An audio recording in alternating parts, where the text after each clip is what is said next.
sedikit tentang pengembangan sistem ketenaga listrikan di Indonesia gitu ya. Yang tentunya ini menjadi landasan ya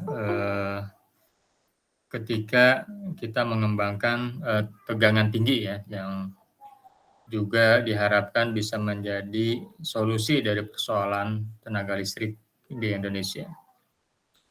Nah, oleh karena itu kita bisa melihat potret seperti apa ya sistem ketenaga listrikan yang ada di kita, sehingga nanti bisa kita implementasikan atau bisa kita temukan berbagai cara untuk mengembangkan ya tegangan tinggi dalam sebuah sistem yang cukup luas tadi. Saya akan share ya lanjutan materi yang kemarin.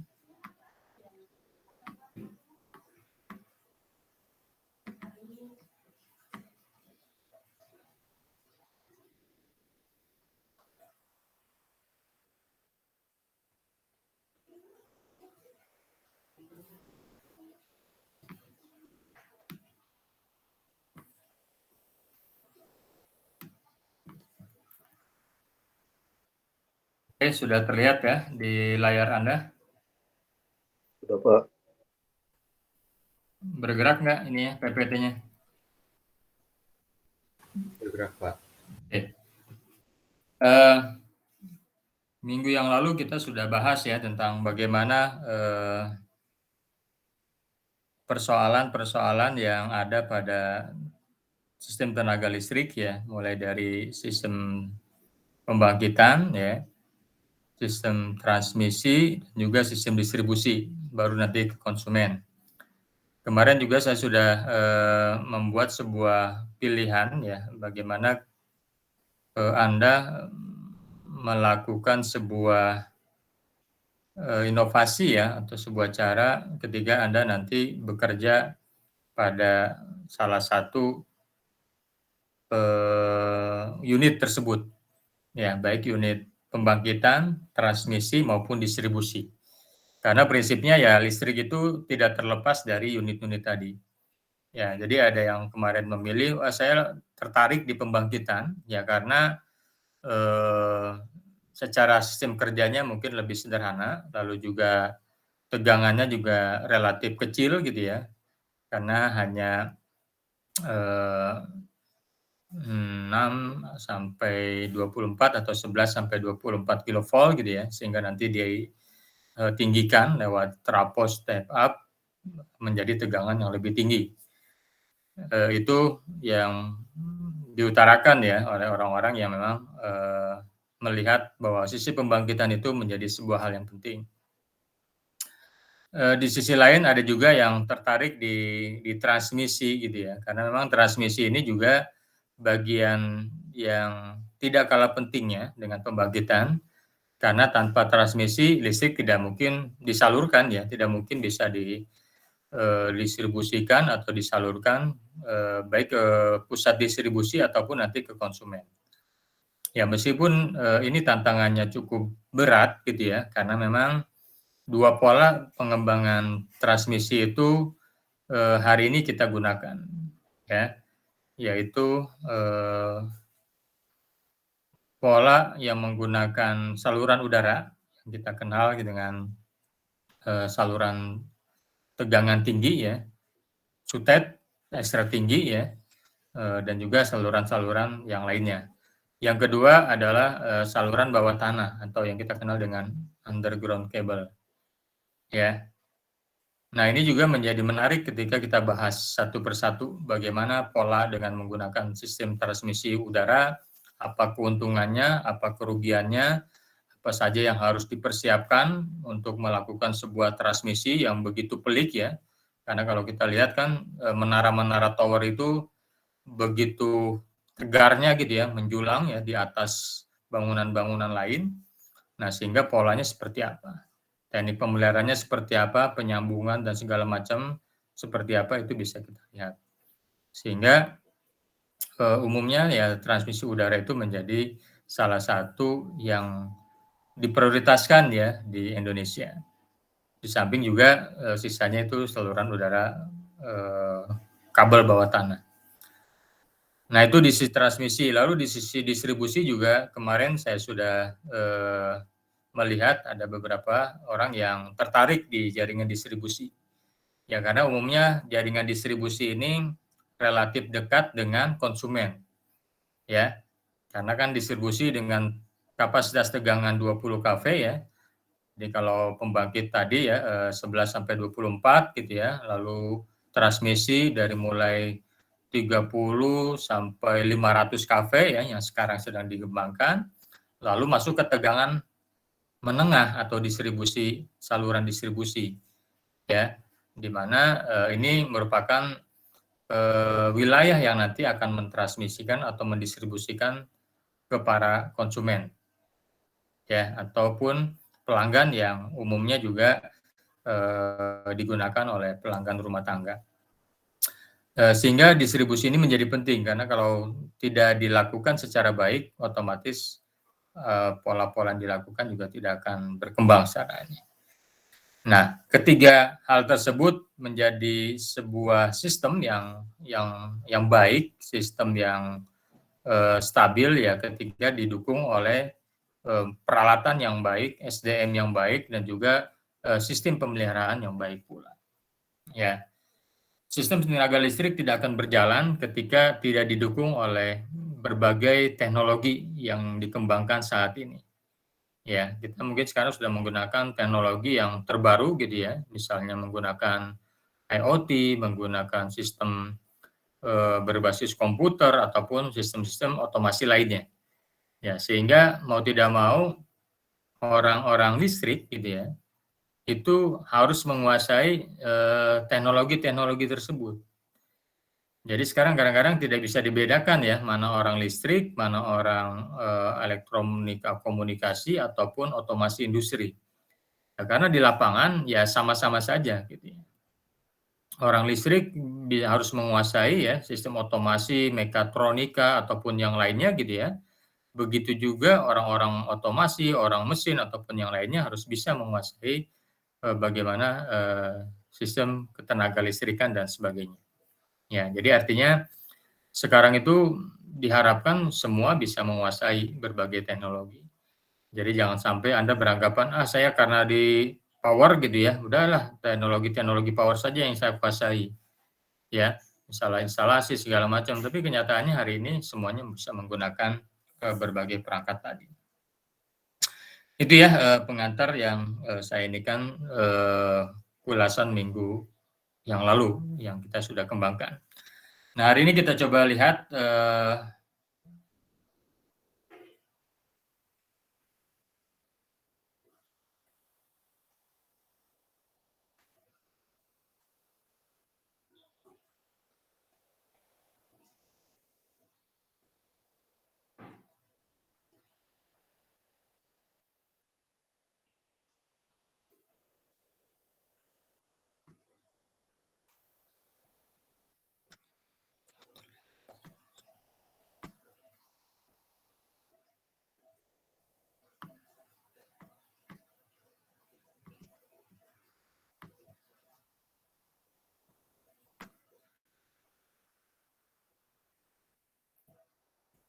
Oke, hari ini kita akan coba bahas ya sedikit berkaitan dengan bagaimana sih pola-pola yang dikembangkan yang umumnya juga dinikan ya.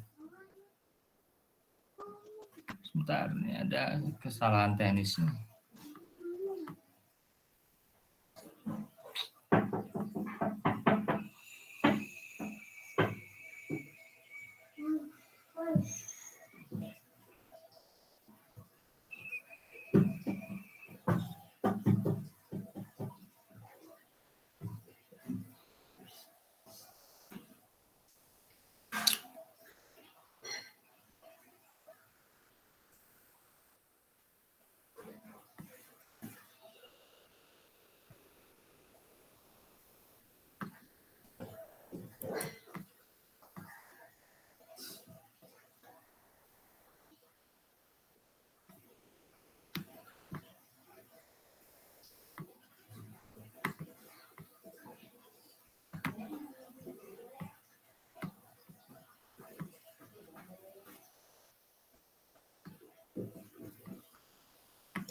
Oke,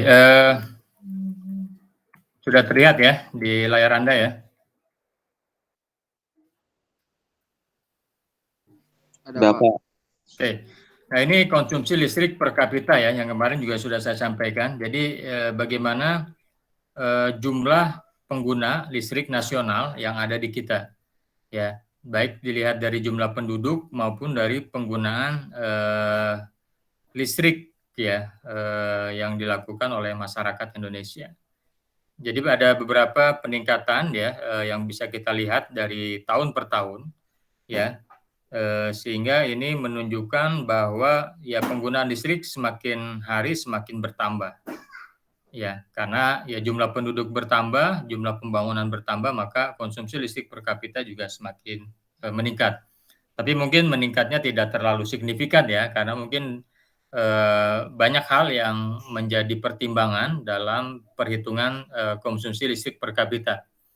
Sama halnya ketika kita menghitung pendapatan ya GNP penduduk per daerah ataupun per skala nasional.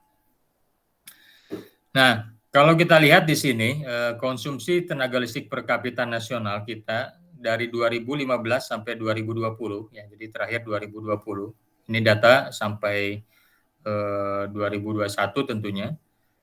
Terlihat bahwa jumlah penduduk ya populasi kita ya itu sudah mencapai saat ini 269 juta. Ya. Jadi tidak terasa ya di 2020 ini jumlah penduduk kita itu hampir mendekati 270 juta. Ya. Dari yang tadinya 2015 itu 255.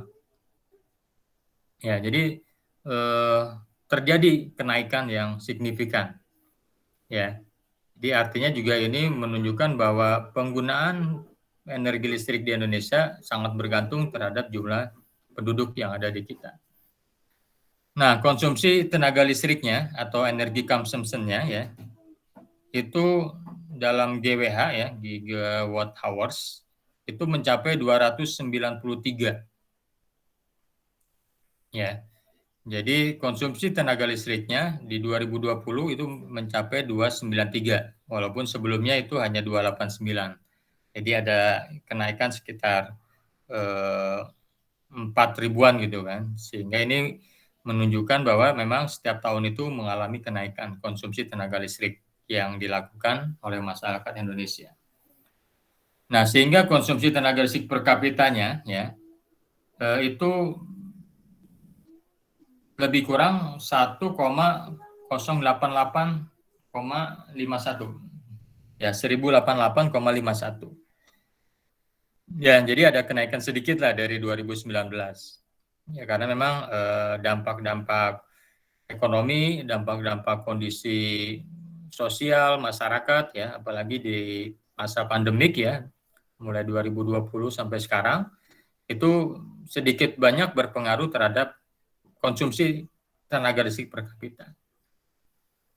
Ya, karena orang menganggapnya ya banyak kebutuhan yang harus mereka lakukan gitu ya. Di samping juga kebutuhan primer, mereka juga menyiapkan kebutuhan sekunder ataupun tersier. Ya, kalau dulu mungkin banyak orang melakukan investasi di properti, di otomotif ataupun yang lainnya.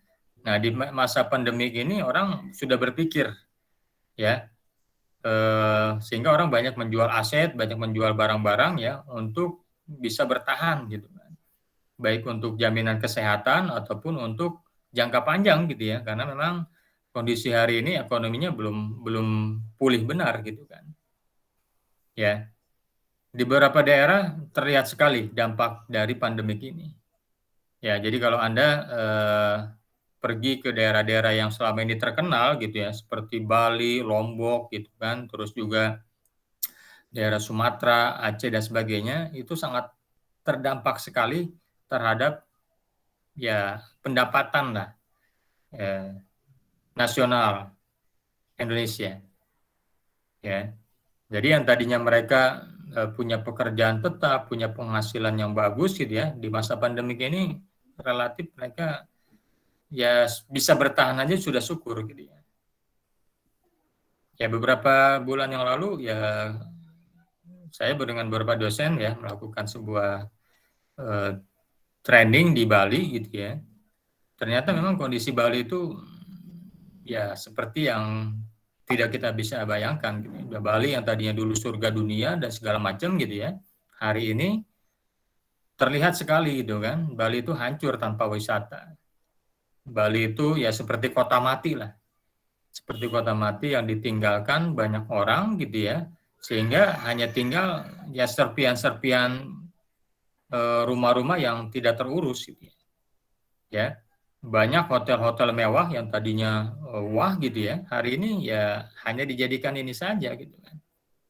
Ya, banyak yang bangkrut, banyak yang gudang seperti rumah hantu gitu kan. Bahkan juga ada hotel yang matoknya itu sangat murah gitu kan.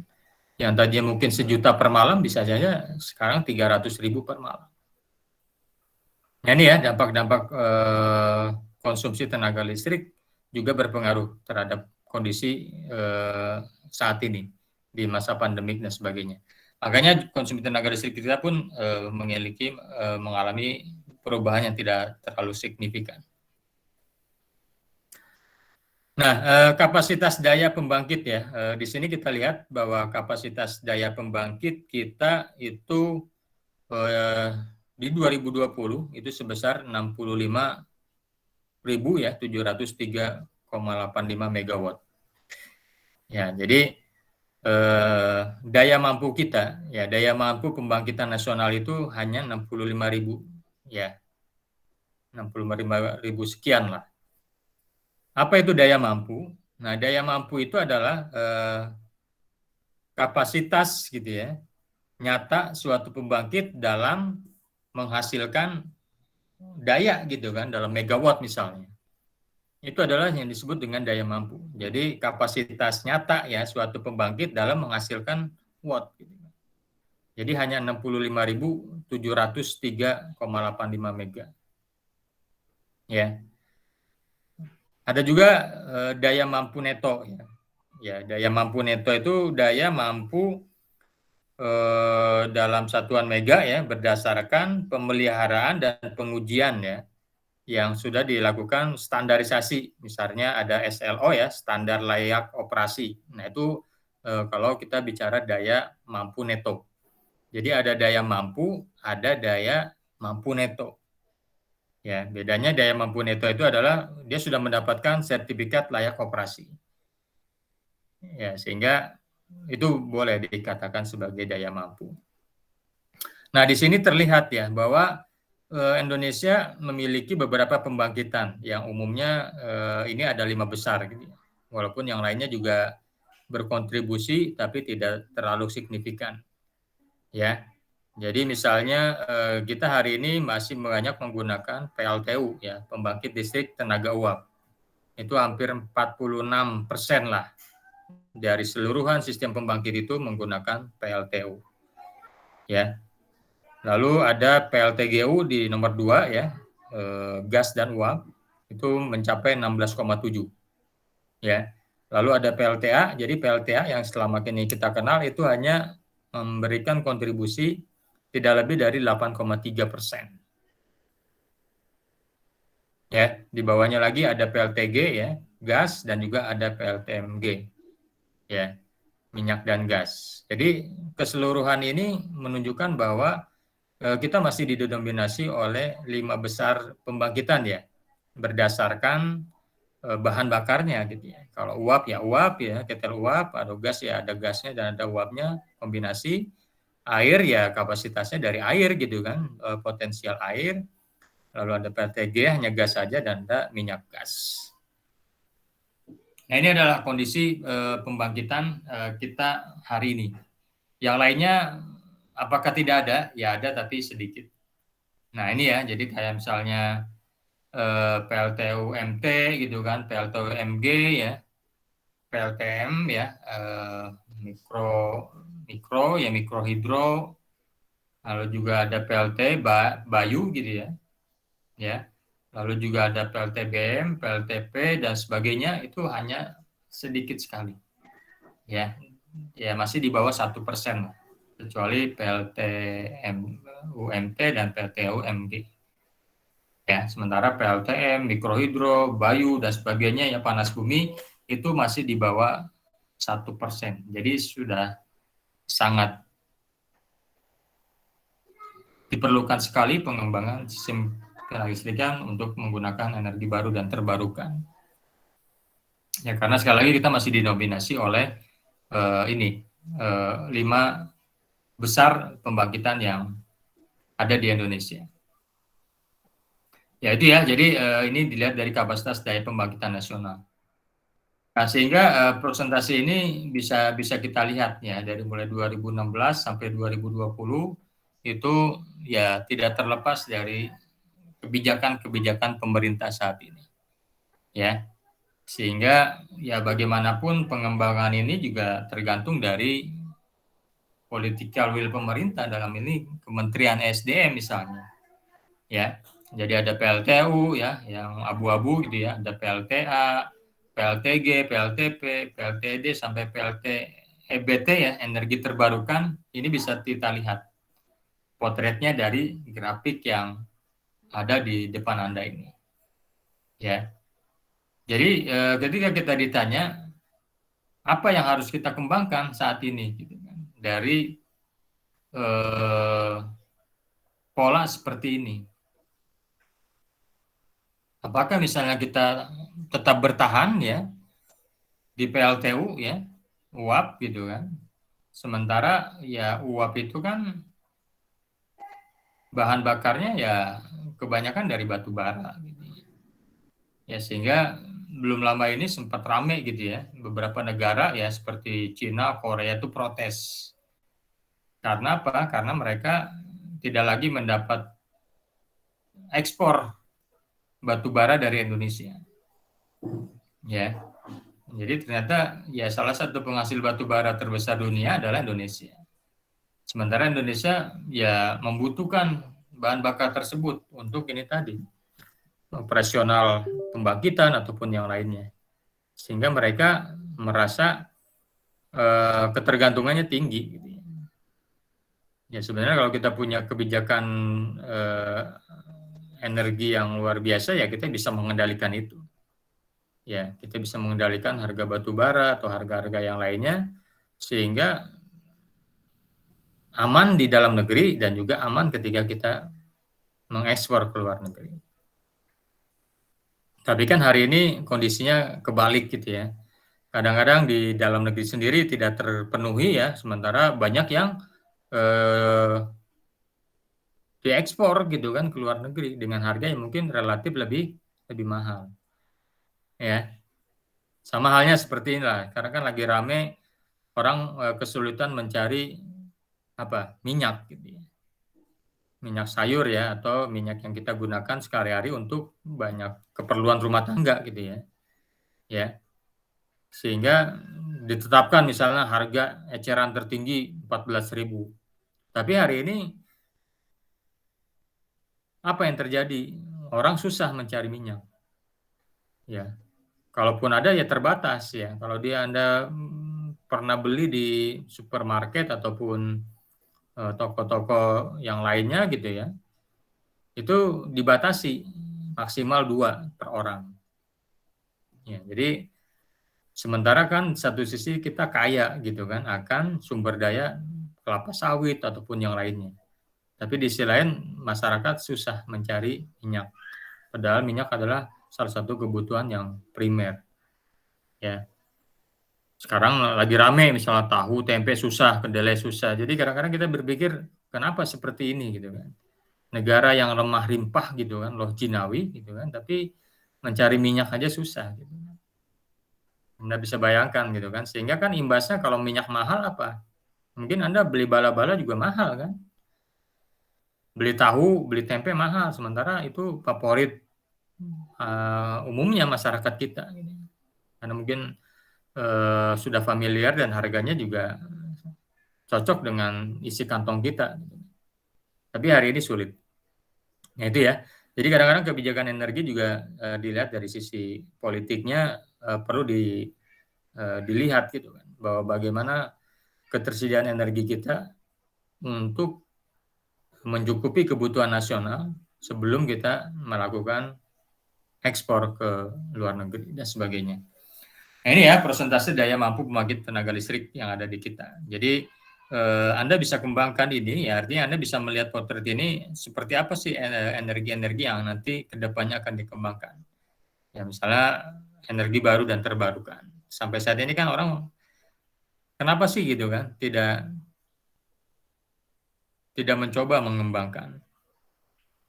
Ya misalnya satu pertanyaan besar ya, kenapa saat ini pengembangan energi baru terbarukan itu seperti jalan di tempat, seperti tidak ada daya gitu ya untuk mengembangkan sesuatu yang sebenarnya kita bisa, ya kita punya banyak potensi lah energi baru dan terbarukan, ya yang sebenarnya itu tanpa kita sadari itu adalah potensi wilayah yang ada di Indonesia.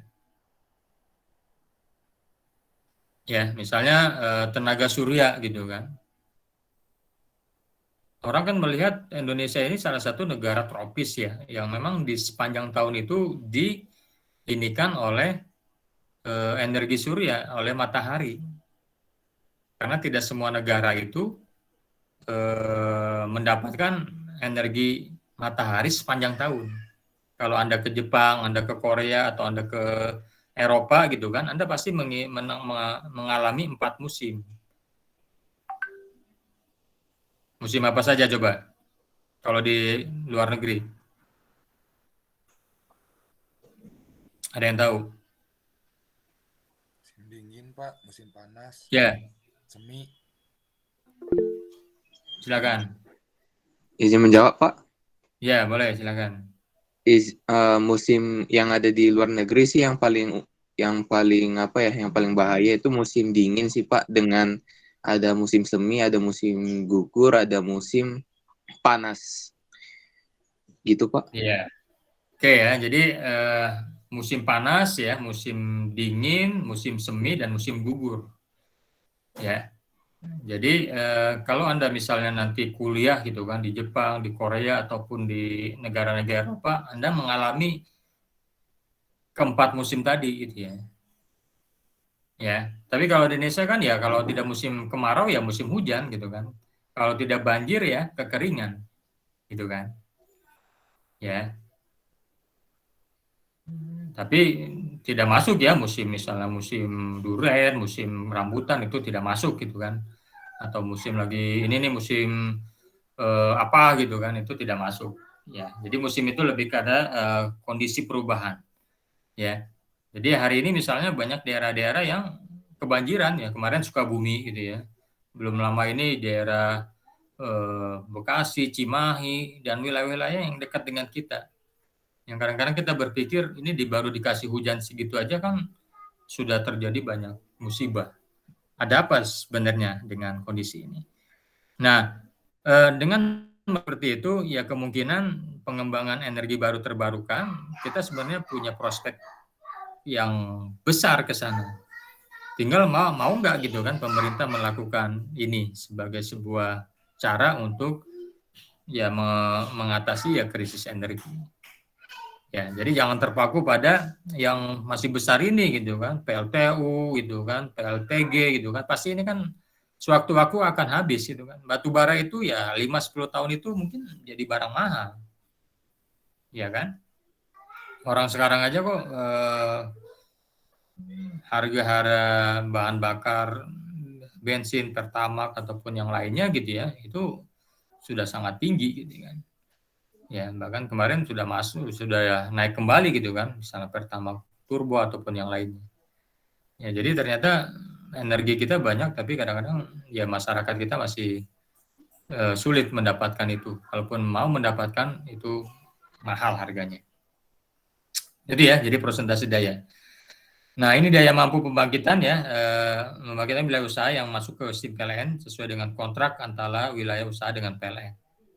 Ya, daya mampu 2020 mencapai 38.000 ya, ini untuk PLN-nya, sementara untuk pembangkitan non PLN itu mencapai 27. Ya, jadi ada daya mampu yang memang diproduksi oleh PLN ya, sebagai salah satu BUMN yang menyediakan listrik, tapi ada juga yang dikelola oleh swastanisasi, privatisasi. Ya, jadi hampir ya inilah, tidak terlalu jauh beda, mungkin beda 10 atau 12.000 gitu kan. Nah, ini menunjukkan bahwa kita hanya memperoleh atau hanya mampu membangkitkan PLN itu di kisaran tadi 38 dan 27. Jadi kalau misalnya kita ingin melakukan bisnis di bidang ini, saya pikir masih memiliki peluang yang cukup besar. Ya, karena memang pemerintah mempersilakan saja siapa aja swasta yang memiliki modal besar mau mengembangkan listrik ini dan seterusnya. Itu ya hal-hal yang menjadi dasar mengapa pengembangan listrik itu perlu dilakukan. Nah, ini adalah potret ya, gambaran listrik yang ada ya, pembangkitan yang ada di seluruh wilayah Indonesia. Dari mulai Sumatera sampai ke Papua. Ya. Jadi di sini ya ada potret ya, pengembangan ya, PLTG, PLTD, PLTU, PLTGU dan sebagainya. Ini bisa terlihat sejauh mana kapasitas pembangkitan itu bisa dilakukan dan bisa dikembangkan. Ya, jadi ada beberapa daerah yang memang potensinya bagus untuk pembangkitan uap ya, atau pembangkitan gas atau pembangkitan yang lainnya dan sebagainya. Ada juga daerah-daerah yang misalnya punya potensi untuk pembangkitan panas bumi ya, seperti Jawa Barat itu kan sebenarnya salah satu daerah yang memang dikhususkan untuk pengembangan energi panas bumi. Karena apa? Karena kita memiliki banyak sumbernya, yaitu gunung-gunung yang ada di sekitar kita. Dan gunung itulah salah satu yang nanti digunakan sebagai sumber untuk panas bumi dan sebagainya. Nah, oke. Lalu yang berikutnya adalah rasio elektrifikasi. Nah, mungkin Anda sering mendengar gitu ya. Ini elektrifikasi adalah presentasi perbandingan antara jumlah rumah tangga yang berlistrik dengan jumlah rumah tangga nasional. Ya, jadi bagaimana kita ingin memotret apakah seluruh penduduk Indonesia sudah menggunakan listrik? Nah, ini bisa dilihat dari rasio elektrifikasinya. Ya. Jadi berapa sih jumlah rumah tangga kita yang sudah menggunakan listrik dari seluruh jumlah penduduk yang ada di kita? Ini bisa kita lihat. Ya. Jadi prinsipnya adalah bagaimana potret ini itu menunjukkan perkembangan sistem ketenaga listrikan di Indonesia. Jadi kalau misalnya masih 9,9, sekian persen, berarti ada sekitar 1% masyarakat Indonesia yang belum menikmati listrik gitu kan, baik di perkotaan maupun di pedesaan. Artinya apa? Ya, ternyata tidak semua orang gitu kan saat ini menggunakan energi listrik. Ya.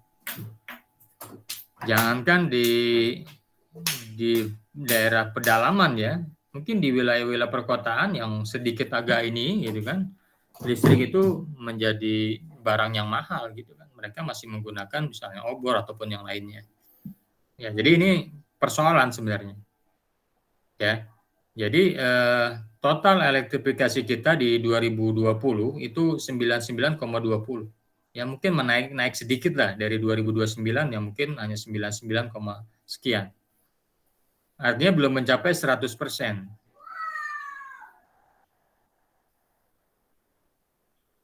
Nah, pertanyaannya adalah apa yang menjadi kendala?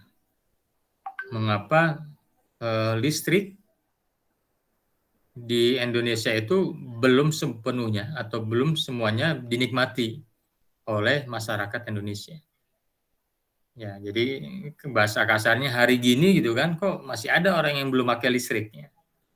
Nah, kira-kira apa yang menyebabkan rasio elektrifikasi kita masih di 99 aja, 98, 99 ya. Hanya 1%, hanya satu provinsi ya, berdasarkan statistik yang ada itu 100%. Di mana kira-kira provinsi yang elektrifikasinya 100%? Ada yang tahu? Di Pulau Jawa mungkin, Pak. Enggak, Jawa 98, 99 lah.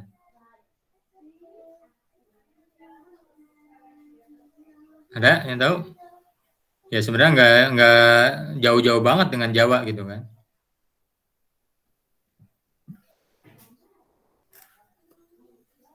Yaitu di Pulau Dewata, Pulau Bali.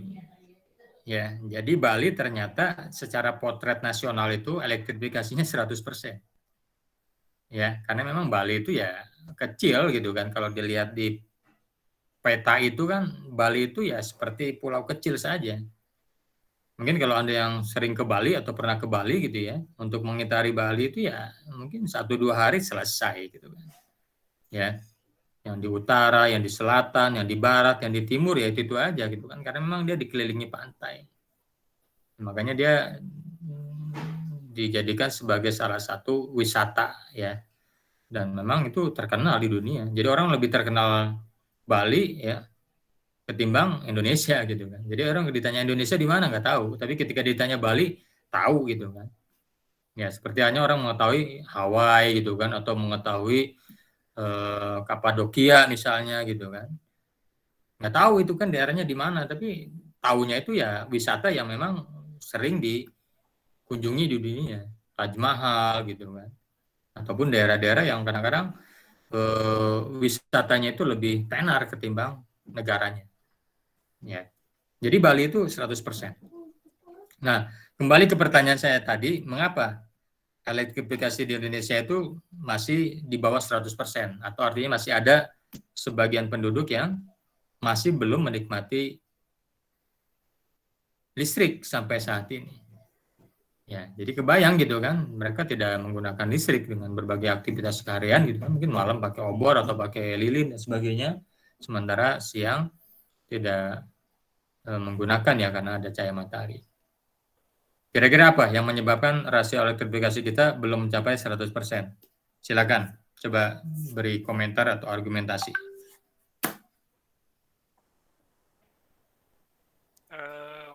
Yang pertama mungkin dari faktor geologis ya Pak. Karena kita di Indonesia kan meskipun misalkan Pulau Jawa tadi kan tidak sampai 100% gitu elektrifikasinya. Mungkin di Pulau Jawa terlihat padat penduduk gitu. Dan bayangannya tadi kan saya listrik itu bisa didistribusikan dengan baik gitu. Tapi kenyataannya kan meskipun di Pulau Jawa ada aja tempat yang dimana mungkin PLN itu masih belum bisa terjamah ke sana gitu. Jadi pembangunan ke daerah-daerah terpencil atau yang belum bisa dicapai oleh listrik itu mungkin yang menyebabkan faktor elektrifikasinya menurun gitu Pak. Oke, terima kasih, bagus ya. Jadi pengaruh geografis ya. Jadi geografis itu kadang-kadang ya walaupun di dekat dengan pemerintahan gitu ya, di pusat pemerintahan, tapi ada juga gitu kan daerah-daerah yang masih belum tersentuh oleh listrik. Ya. Jadi jangan beranggapan wah ini karena dekat Jakarta aman gitu kan. Belum tentu gitu kan. Siapa tahu mungkin daerah Baduy atau daerah-daerah Banten sana gitu kan, Cianjur Selatan atau apa itu masih ada orang yang tidak menikmati listrik gitu kan, karena memang kan belum akses ke sana belum sampai gitu kan. Ya karena bisa dibayangkan gitu kan dengan luas yang begitu luas seperti ini ya tidak semuanya bisa tercover oleh pemerintah. Mungkin harus ada ya itu tadi gitu kan pengembangan desa mandiri energi ataupun desa-desa yang lainnya. Oke, itu satu hal. Ada lagi yang lainnya? Silakan beri komentar ya. Baik secara geografis, secara politis, ataupun secara yang lainnya lah. Silakan Anda kasih argumentasi mengapa listrik kita belum mencapai 100%. Silakan.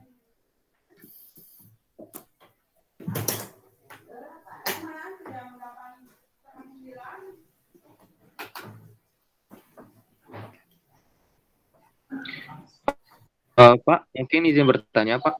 Ya, Maksudnya spesifikasi daripada elektrifikasi itu bagaimana ya, Pak? Maksudnya penyebaran atau distribusi daripada energi listriknya, ataukah misalnya penggunaan daripada listriknya itu sudah digunakan oleh masyarakat di sana, atau bagaimana ya, Pak? Maksudnya spesifikasinya itu, Pak. ya. Jadi Yang maksudnya nggak 100%-nya itu.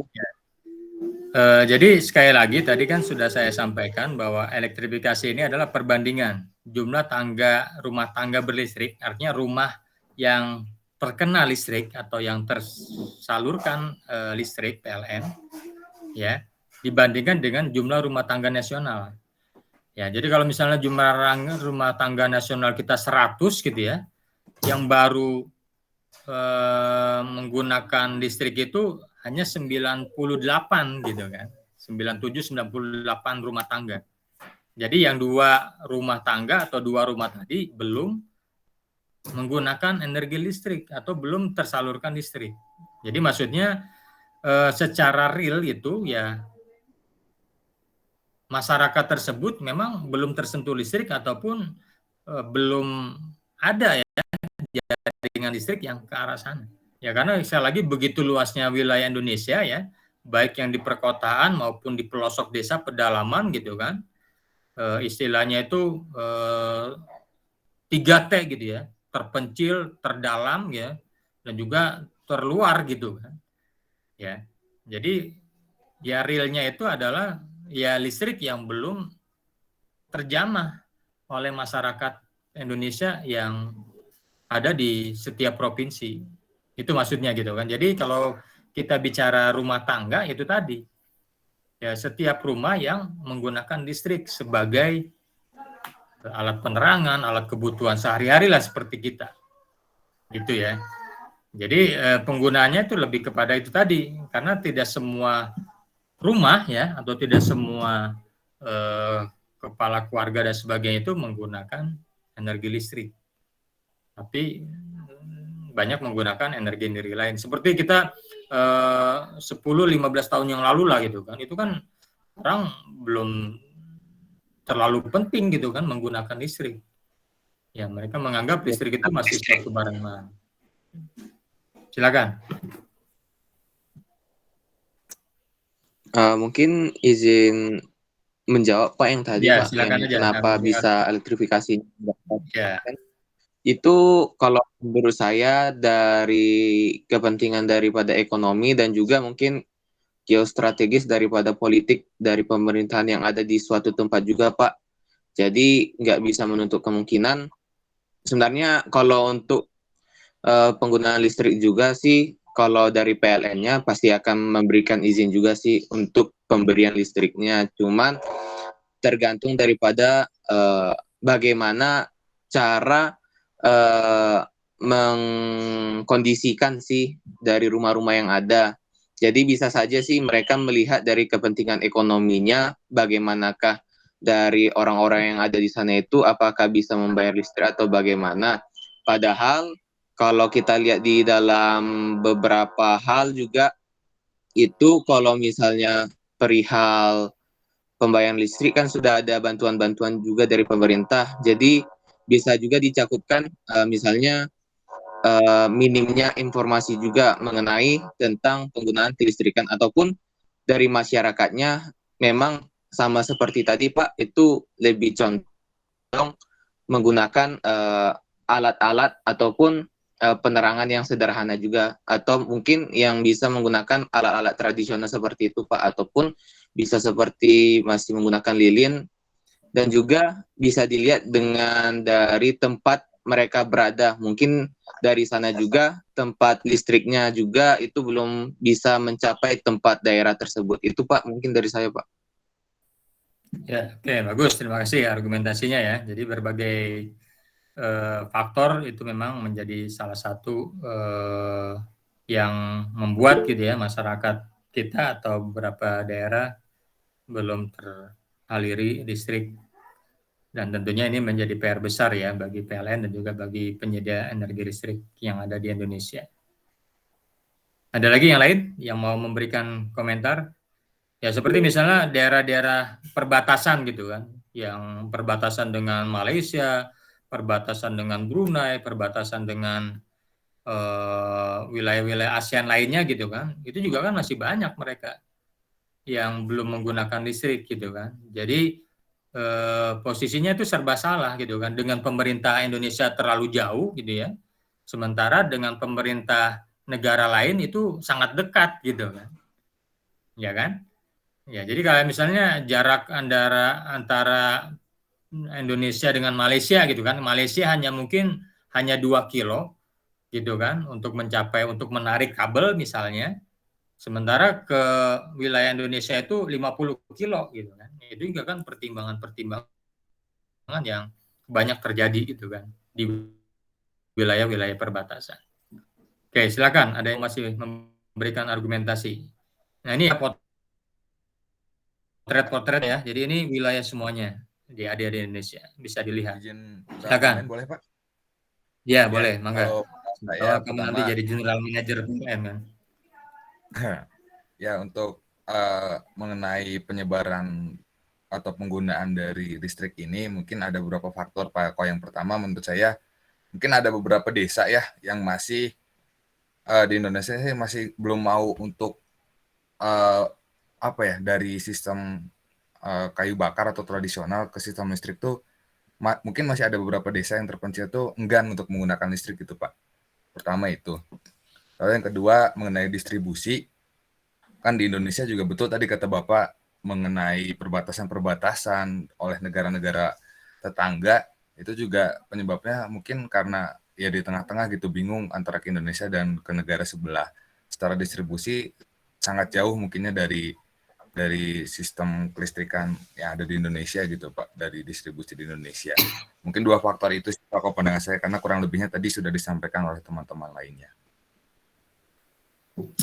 Ya, oke ya, itu berbagai argumentasi ya, yang saya pikir sangat rasional ya terhadap elektrifikasi di wilayah Indonesia. Ya, jadi banyak faktor ya memang menjadi kendala ya, baik faktor kebijakan listrik itu sendiri ataupun faktor ya masyarakat yang memang tersebut gitu kan. Ada sebagian masyarakat yang menganggap ya memakai listrik itu ya pemborosan lah, atau dari sisi agama wah nanti saya ya ini gitu kan lebih banyak mudorotnya ketimbang manfaatnya, masih ada seperti itu.